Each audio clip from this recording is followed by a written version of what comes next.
Què passa?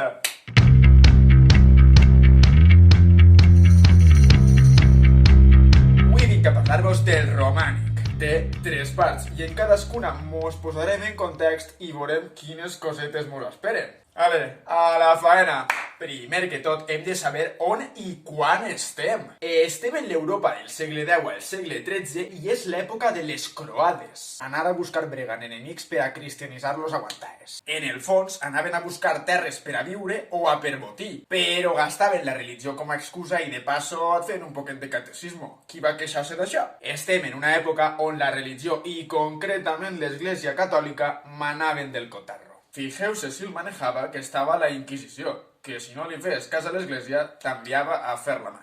Aprofitar-se de la creença en Déu per a tindre el poder absolut, pues què vols que et diga? N'hi ha que tindre cara. També, esta meravellosa institució inventa el purgatori, dient-li a la gent: però si tu encara pots salvar els morts, només tens que vindre amb mi i... Ai, espera, però porta ofrenes i donatius, que si no, no. Això al meu poble és de ser un sinvergüenza. Però en resum, això mos serveix per a veure que en eixa època l'Església era un aparell que donava por de veritat. L'Església t'enganxava i et dia: si t'agarre t'espatarre, però no com t'agradaria a tu. I ara anem a vincular esta ànsia de poder de l'Església amb que les imatges eren necessàries per a adoctrinar a qui no sabia llegir. I per això es va usar l'art de forma pedagògica. L'art al servei del poder. Però també vos dic, no només per als analfabets, també hi ha missatges que ni avui en dia sabem què collons diuen. Estos segurament anirien dirigits a les èlits i als que manejaven el percal. Però vamos, que l'art del romànic solia tindre una temàtica un poc per acollonar al creient i poder tindre-lo dominat. I tot això està relacionat amb la imposició d'un nou ordre social, polític i econòmic, el feudalisme. En el canal teniu un vídeo sobre com s'arriba a implantar. I l'art del romànic va ser l'expressió concreta del feudalisme i del poder de l'Església Catòlica. Servia als interessos del sistema i del poder. I ara que sabem on estem, anem a organitzar-nos. Si mos organitzem, aprovem tots. El romànic sencer com a tal va des del segle X i acaba a principis del segle XIII, quan el gòtic és ja una joven promesa i comença a despuntar massa. Òbviament, en cada territori tindrà certes diferències, però aquí venim a fer-vos una idea general. El romànic és el primer estil artístic medieval d'Occident que té un sentit unitari. Mare de Déu, això és pitjor que dir supercalifragilísticoexpialidoso. I té 3 etapes: el primer romànic, el ple i el tardà. Ara sí, primer romànic. El romànic s'extén per Europa gràcies a Cluny, una orde religiosa que va construint abadies per tot arreu. I la gent ve a aquestes arquitectures i dia: «Capçó, que bonico!»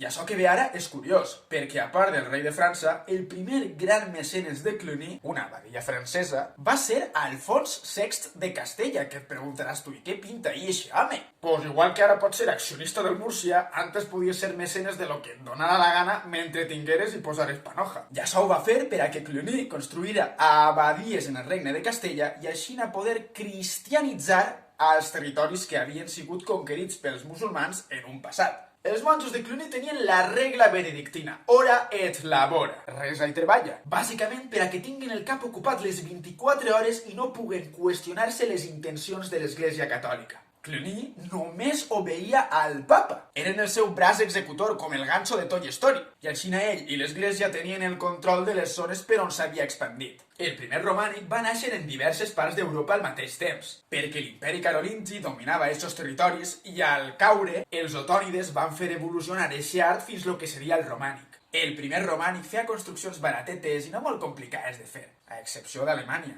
Els emperadors del Sacre Imperi Romano-Germànic no anaven amb bobades. Les esglésies eren de planta basilical, però a voltes no tenien ni transepte, perquè o estaven construïdes en mal lloc o era massa fotut portar tant de material. El primer romànic tenia com a llei de vida la mítica frase valenciana de «no res llegat». Complicaciones fuera. Inclús al principi van fer esglésies cobertes de fusta, que tu diràs, a sant de què? I després ja van començar a fer arcs de pedra. I una cosa mitiquíssima que durarà tot el romànic són les arqueries cegues. Arqueries que no foraden el mur del tot, no arriben a fer de finestra, simplement estan ahí per fer bonico i avant. I una cosa vaig a dir-vos, aquí encara l'escultura no destaca, això passarà en el romànic ple. Però la pintura és una meravella, home, per favor. Així teniu a la Mare de Déu en majestat amb Jesucrist chiquito damunt, els Reis Mags seguint l'estrela de Belén i els apòstols baix. Lo important aquí és que tenen cara de pocs amics. Estos no s'han vist un vídeo d'Auronplay en la vida. Este hieratisme sense sentiment es relaciona amb que lo diví és etern i immutable i no pot canviar. Aquí passa igual que en les icones bizantines. I això podem vincular-ho amb la permanència de l'Església Catòlica com a institució eterna i incontestable. Ara, quan el primer romànic va madurant, van petant les rutes de peregrinació. Penseu que ara, Terra Santa, on està Jerusalem, la tenien els musulmans, i si te n'anaves a peregrinar allí, a lo millor t'estufaven aguantaes. Què passa? Que en Occident van haver de buscar-se la vida i es van muntar la seva pròpia ruta del bacalao. Però en compte d'anar de pub en pub, anaven d'església en església. Van començant a crear-se les rutes de peregrinació i la més mítica és la que finalment acabaria a Santiago de Compostela, una obra del romànic ple. En els edificis d'aquestes rutes serà clau posar un deambulatori al voltant de l'absis, per posar les relíquies dels sants i que els peregrins no facin el viatge per res, pobrets, els meus xics. Igual que ara la gent se'n va a veure la Mona Lisa, que ja veus tu, si no hi haurà obres més interessants que eixa, i es maten per fer-se selfies, els peregrins anaven a veure les relíquies, a gustos colores. I també per això naixen les tribunes, unes galeries que té l'església dalt de les naus laterals, perquè els peregrins dorguen ahí i facin el que li passa pels ous. Mala pelfa hauria fer ahir. Això tombaria d'esquena de la suarda que portarien els mamons. Ara monem al romànic ple. Els monjos de Cluny ja estan escampats per baix les pedres i tot. S'ha extès per tot el continent. Este romànic unificarà artísticament a tota Europa. Ojo, cuidao.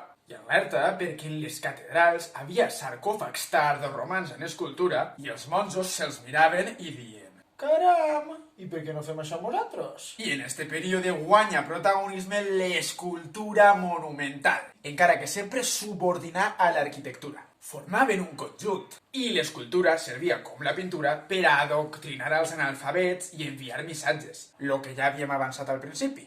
Aixina, en el romànic ple, podem parlar de la integració de les arts, que significa que arquitectura, escultura i pintura són una i no 51, que sempre van juntetes, com Timon i Pumba.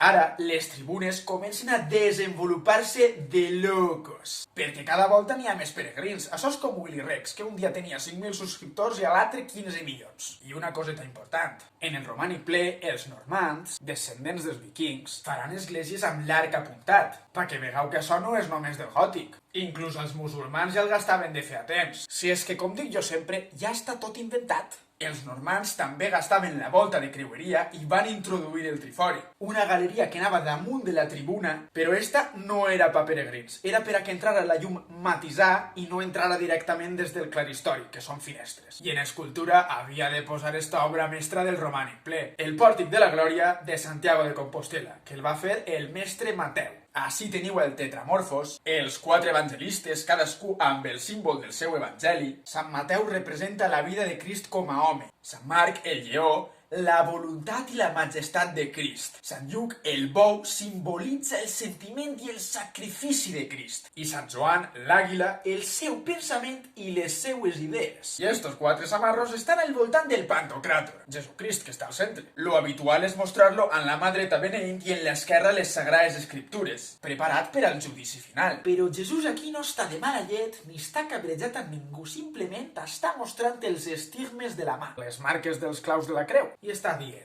este sóc jo. Mira, no t'ho creus?